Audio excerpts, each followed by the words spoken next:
వృశ్చికం వారి కనుక చూసుకున్నట్లయితే మీ యొక్క రాశి నుంచి 4వ స్థానంలో రాహువు, పంచమ శని, అష్టమంలో గురువు, దశమ స్థానంలో కేతువు. అయితే ఒక్కొక్క ఈ మేజర్ ప్లానెట్స్ని మనం తీసుకుంటాం 2026 ఫలితాలు చెప్పేటప్పుడు, అంటే సంవత్సర ఫలితాలు ఎవరికైనా చెప్పేటప్పుడు. మిగతా గ్రహాలని నెల ఫలితాలకు వాడతాం కాబట్టి మీకు అసలు ఎటువంటి గొప్ప ఫలితాలు జరగనున్నాయి, ఏ విషయాల పట్ల కించిత్ జాగ్రత్త వహించాలి, ఏ దేవత ఆరాధన చేయాలి అనేటువంటి అంశాలు చెప్తుంది నేనైనప్పటికీ కూడా చెప్పిస్తుంది సాక్షాత్ లలిత అమ్మవారిగా భావిస్తూ.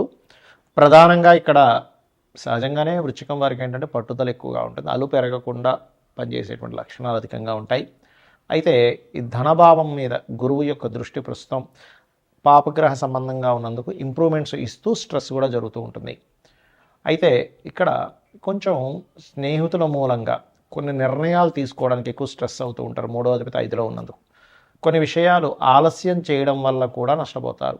ఆలస్యం అమృతం విషం అనేటువంటి సూత్రం ఏదైతే ఉందో దాన్ని కాస్త పాటించాలి, గుర్తుపెట్టుకోండి. షేర్ మార్కెట్ జోలికి అసలు వెళ్ళకండి దయచేసి. కొత్త స్నేహితులు, కొత్తగా ఎవరైనా అపరిచితులు పరిచయం తొందరగా వాళ్ళతో కనెక్ట్ అవ్వడం ఇటువంటివి ఏమీ చేయకండి. 4వ స్థానంలో రాహు ఉన్నాడు కాబట్టి చతుర్థ భావం రాహు ఉన్నప్పుడు విదేశాల్లో అక్కడ ఏదైనా గ్రీన్ కార్డ్ హోల్డర్స్ లేనట్లయితే అక్కడ పర్మనెంట్ రెసిడెన్సీ తీసుకోవడానికి, అక్కడ ఏదైనా ఒక బిజినెస్ ఎస్టాబ్లిష్ చేయడానికి, అక్కడ నుంచి ఏదైనా ఆన్లైన్ రిలేటెడ్గా సాఫ్ట్వేర్ రిలేటెడ్ సంబంధించిన ఏమైనా నిర్మాణం చేయడానికి అనుకూలంగా ఉంటుంది. మీకు అది కాకుండా శని వక్రించి ముందుకు వెళ్ళిపోయాడు కాబట్టి అర్ధాష్టమ శని కూడా లేదు ఇప్పుడు. అయితే ఈ పంచమ శని ఏదైతే ఉందో ప్రధానంగా ఇది స్నేహితులు, సినిమా ఫీల్డ్, రాజకీయ నాయకులకి మరియు అదేవిధంగా ప్రేమ వ్యవహారాలకు సంబంధించిన విషయంలో ఖచ్చితంగా జాగ్రత్తగా ఉండాలనేటువంటిది. అంటే ఆ నిర్ణయాలు తీసుకునేటప్పుడు ఒక్కోసారి మనం రాంగ్ నిర్ణయాలు తీసుకుంటూ ఉంటాం, ఆలస్యం చేస్తూ ఉంటాం, పోస్ట్పోన్ చేస్తూ ఉంటాం. ఇవి చేయకండి దయచేసి. అదేవిధంగా మీకు ఎప్పుడైతే ఈ గురువు భాగ్యస్థానంలోకి వెళ్తాడో కాస్త జూన్ తర్వాత నుంచి కొంత పుణ్యక్షేత్ర దర్శనాలు, కాస్త లాంగ్ జర్నీ చేసేటప్పుడు కొంత జాగ్రత్తగా ఉండండి. కాకపోతే వృత్తి స్థానంలో కేతు ఉన్నాడు కాబట్టి చేస్తున్న ఉద్యోగము పట్ల మానేయాలి, ఇది మారిపోవాలి, ఇది కాదులే అనేటువంటిది లాగుతూ ఉంటుంది మన మైండ్కి. కాబట్టి మీరు ఏం చేస్తారంటే గణపతిని నిత్యము ఆరాధన చేయండి. ఉద్యోగం కోసం ఎక్కువ ఇబ్బంది పడుతున్నారు అనుకునేటువంటి వారు ఓం మాణిక్య మకుటాకార జానుద్వయ విరాజితాయే నమః అనే మంత్రం చేస్తూ ఉండండి. పంచమ శని ఉన్నాడు కాబట్టి సంతానము, ప్రేమ వ్యవహారాలు, షేర్ మార్కెట్ విషయంలో తొందరపాటు నిర్ణయాలు అస్సలు పనికిరావు. కాలభైరవ అష్టకం ఎక్కువగా చేయండి, అన్ని విధాలా మీకు బాగుంటుంది. మీనము వారికి కనుక చూసుకున్నట్లయితే రాశిలో ఎల్నాడు శని యొక్క ప్రభావం, చతుర్థ స్థానంలో గురువు, 12లో కేతువు, అదేవిధంగా 12లో రాహు, 6వ స్థానంలో కేతువు. అంటే రాహుకేతువులు 6, 12 స్థానాల్లో ఆక్యుపై చేస్తున్నారు.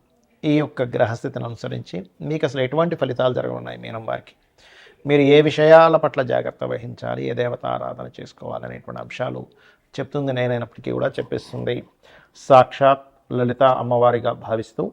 ప్రధానంగా ఇక్కడ రాశిలో శని ఎప్పుడైతే సంచరిస్తున్నాడో శనిని మందుడు అంటూ ఉంటారు. అంటే స్లో మూవింగ్ ప్లానెట్, మందత్వాన్ని, బద్ధకాన్ని ఇస్తూ ఉంటాడు. దాన్ని వదిలేయగలిగితే శని యొక్క ప్రభావం మీకు ఉండదు. అంటే మధ్యాహ్నం పూట నిద్రపోకపోవడము, యువకులు నేను చెప్పేది బాగా ఏజ్డ్ పర్సన్స్, స్త్రీలకి, చిన్నపిల్లల గురించి నేను మాట్లాడలేదు. ఒక 14-15 ఏళ్ళ నుంచి ఒక 50 ఏళ్ళ మధ్యలో ఉండేటువంటి వారు దయచేసి మధ్యాహ్నం పూట నిద్రపోకండి మీన రాశివారు. దానివల్ల ఏనాడు శని ప్రభావం పెరుగుతుంది. శని అనగానే ఏదో అయిపోతుందని కాదు, స్లో డౌన్ అవుతుంటాయి. మనకు గొప్ప జ్ఞానాన్ని, గొప్ప ఆలోచన విధానాన్ని, మనకు కొత్త అనుభవాన్ని ఇస్తూ ఉంటాడు, ఒక టీచర్లా నేర్పిస్తూ ఉంటాడు. ఈ పాయింట్ ఆఫ్ వ్యూలో మీరు కనుక ఆలోచించినట్లయితే ఖచ్చితంగా బాగుంటుంది, అందులో ఎటువంటి సందేహం లేదు. అదేవిధంగా ధనపరమైనటువంటి విషయాలలో మీకు జూన్ నుంచి ఎక్కువ ఇంప్రూవ్మెంట్స్ కనిపిస్తాయి. ఎందుకంటే కొంచెం లగ్నంలో శని యొక్క సంచారం కూడా కొంత జరుగుతుంది కాబట్టి ఏదైతే మీరు గతంలో అనుకున్నారో, ఒక ప్రాపర్టీ తీసుకోవాలి, ఒక ఆఫీస్ ఎస్టాబ్లిష్ చేయాలి, ఒక ఆభరణం కొనుక్కోవాలి, ఒక వస్త్రం కొనుక్కోవాలి, ఒక కారు కొనుక్కోవాలి, అటువంటి డ్రీమ్స్ కూడా ఫుల్ఫిల్ అవుతాయి. కాబట్టి అదే కొంత బర్డన్గా కూడా మారనుంది. సంతానం కోసం చేసే ప్రయత్నం ఏదైతే ఉంటుందో మీకు జూన్ తర్వాత నుంచే చాలా చక్కగా ఉంది. నిత్య జీవిత స్థానం అంటే డైలీ లైఫ్ స్థానంలో కేతు ఉన్నాడు. అది కాకుండా మీనం వారికి ఏంటంటే వాళ్ళ లైఫ్ అనేటువంటిది ఫాదర్తో ముడిపడి ఉంటుంది. అంటే తండ్రి యొక్క జీవితము, తండ్రితో ఉన్నటువంటి లైఫ్, తండ్రి వలన వీళ్ళు బాగుపడడం, తండ్రి వల్ల స్ట్రెస్ అవ్వడం అనేది వీళ్ళు ఎక్కువగా చూస్తారు. అక్కడ పూర్వజన్మ కర్మస్థానంలో కేతువు యొక్క సంచారం జరుగుతుంది. కావున కొద్దిగా ఈ యొక్క విషయాల్లో కాస్త ఆటంకాలు ఎక్కువగా అవుతూ ఉంటాయి.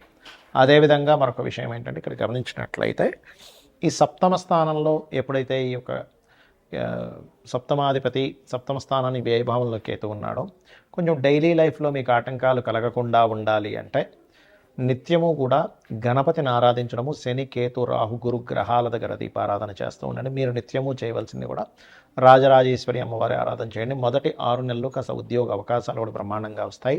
విదేశాలకు వెళ్ళడానికి 12లో ఉండేటువంటి రాహు మీకు సపోర్ట్ చేస్తున్నాడు. ఇక మీరు నిత్యము చేయవలసింది రాజరాజేశ్వరి అమ్మవారి ఆరాధన, గణపతి క్షేత్రాలకు వెళ్తూ ఉండండి. అన్ని విధాలు బాగుంటుంది. ఈ గోచార పరంగా 2026 సంవత్సరంలో ఎలా ఉంటుంది? అసలు 2025 డిసెంబర్ నుంచే మనకి కుజుడు ధనుసు రాశిలోకి మారుతున్నందుకు పర్టికులర్గా ఈ సంవత్సరంలో జరిగే ఫలితాలు కానివ్వండి, మరియు అదేవిధంగా అసలు జన్మజాతకం గోచారం కాకుండా జన్మజాతకంలో ఏం చూసుకోవాలనే విషయాలు కూడా నేను చెప్తాను. ఫస్ట్ ఆఫ్ ఆల్, ఈ శని మీనరాశిలో ఉంటూ కుజుడు కూడా ధనుసు రాశిలోకి వచ్చినందుకు 2025 డిసెంబర్ నుంచే కొంత ప్రకృతి వైపరీత్యాలు కావచ్చు, అగ్ని సంబంధించినటువంటి ప్రమాదాలు కావచ్చు, అదేవిధంగా ఇంత మనం ఆల్రెడీ ఒక 15 రోజుల క్రితమే చెప్పాం ఏంటంటే ఫ్లైట్ రిలేటెడ్ సంబంధించిన విషయాలు ఇబ్బంది వస్తుందని. అది యాజ్ ఇట్ ఈజ్ అలాగే జరిగింది మనం చూసుకున్నట్లయితే. అదేవిధంగా ఇక్కడ ఏంటంటే ఒకటే, కొంచెం హెచ్ఐవి లాంటివి పెరుగుతాయి కాబట్టి యువకులు కాస్త తొందరపడి అటువంటి ఇవి చేసేటప్పుడు కాస్త జాగ్రత్తగా సేఫ్టీ అది వాడాలి. అదేవిధంగా మరొక విషయం ఏంటంటే ఇక్కడ కమ్యూనికేషన్ రంగాలు అండ్ సాఫ్ట్వేర్ రిలేటెడ్ సంబంధించిన క్రాష్ అవ్వడము, లేకపోతే షేర్ మార్కెట్ క్రిప్టో కరెన్సీ లాంటివి క్రాష్ అవ్వడం, మనం సరదాగా ఏదైనా మాట్లాడినా కూడా అది కొంచెం వైరల్ అవ్వడము, ప్రతి చిన్న విషయాన్ని కొన్ని ఇప్పుడు ఇవన్నీ మనం చూస్తూ ఉంటాం, యూట్యూబ్ కానీ ప్రెస్ కానీ అలాంటివి కొంచెం వైరల్ చేయడం అనేటువంటివి చూపిస్తున్నాయి. ఆ వైరల్ అవడం వల్ల కొంతమంది దానికి అంటే కొంత మనస్తాపం చెంది వాళ్ళు కొన్నిటికి గురవడం, అంటే కొంతవరకు కొంతమంది ఇలా చేస్తారా నన్ను, బ్యాడ్ చేస్తారా నన్ను అనేటువంటి దాంతో కొంతమంది ప్రాణాలు కోల్పోవడం కూడా ఉంటుంది. సో అందుకని మీరు ఏం చేస్తారంటే నిత్యము కూడా ఏదైనా ఆలయానికి వెళ్ళడము, చండీ పారాయణం చేయించుకోవడము, ఓం దుమ్ దుర్గాయ నమః, ఓం చండికాదేవి అయి నమః అని నామస్మరణ చేయడం చేస్తూ ఉండండి. ఇక జన్మజాతకంలో ఏం చూడాలనేటువంటి చాలామందికి తెలియదు. కేవలం ఏదో ఏలినాడు శని, కాలసర్పదోషం ఉంది, సర్పదోషం ఉంది, ఇవే చూస్తుంటారు. అలా కాదు. ఫస్ట్ ఆఫ్ ఆల్ ఏంటంటే జన్మజాతకంలో మన పర్సనల్ చార్ట్లో అసలు ఏం చూసుకోవాలి. ఎవరికైనా వాళ్ళు ఎదగలేకపోతున్నారు లైఫ్లో, ఎప్పుడు ఏదో ఒక ఆటంకం వస్తుంది అంటే వాళ్ళ పర్సనల్ చార్ట్స్లో ఇట్స్ వెరీ క్లియర్. వాళ్ళకి ఏంటంటే ఒకటే, వాళ్ళ చార్ట్లో ఎక్కడో కేతు సంబంధం ఉంటుంది, లేదా ఏదో పాపగ్రహ సంబంధం ఉంటుంది. అదేంటో లగ్నానికి ఎక్కడ కనెక్టివిటీ వచ్చిందో తెలుసుకొని దానికి సంబంధంగా రెమెడీ చేసుకుంటూ ఉంటే ఖచ్చితంగా వాళ్ళు ఎదుగుతారు. అలాగే మరి కొంతమంది ధనపరంగా ఇబ్బంది పడుతుంటారు. ఎంతో కష్టపడుతున్నానండి, అవ్వట్లేదు, రావట్లేదు, నాకు వెళ్ళినాడు సేన అదా ఇదా అనుకుంటారు. కాదు, మీ పర్సనల్ చార్ట్లో ధనాధిపతి అని ఉంటారు. ఆ ధనాధిపతి ఎలా ఉన్నాడు అనేటువంటి చూసుకోవాలి. ధనాధిపతి కనుక స్ట్రాంగ్గా ఉన్నట్లయితే ఖచ్చితంగా మీకు అది ఏ మార్గంలో ఉంది, ఏం చేస్తే మీకు ధనం వస్తుందనే విషయం తెలుసుకోవడం జ్యోతిషశాస్త్రం. అంతేగాని ధనం రావట్లేదని బాధపడ్డం కాదు. ధనం ఏ రూపంలో ఉంది, అది హోటల్స్ రూపంలో ఉందా, ఫైనాన్స్ తిప్పడం వల్ల ఉందా, లేకపోతే సాఫ్ట్వేరా, లేకపోతే ట్రైనింగా, బిజినెస్సా, విదేశాలకు వెళ్ళడం ద్వారానా, ఇది తెలుసుకోగలగాలి. ఇలా రకరకాలుగా ఉంటుంది. మీడియేటింగ్ చేయడం ద్వారానా, బ్రోకరేజ్ చేయడమా, ఆన్లైనా, మీడియానా. అలాగే కొంతమందికి అన్నదమ్ములతో గొడవలు వస్తుంటాయి. పూర్వజన్మ కర్మ అన్నదమ్ముల రూపంలోని, తల్లి రూపంలో, తండ్రి రూపంలో వస్తుంది. వాళ్ళ వల్ల మీరు ఇంకొంచెం సఫర్ అవుతూ ఉంటారు.